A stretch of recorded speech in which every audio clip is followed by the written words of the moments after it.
তোমার হৃদয়ে নচিকেতার বিশ্বাসকে বলবৎ করো।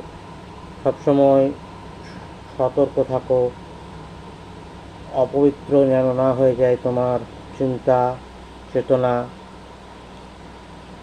কারণ সমস্ত রকম বাক্যে এবং সমস্ত রকম কর্মে তোমার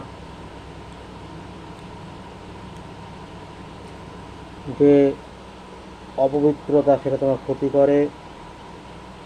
সবসময় গীতা পাঠ করো।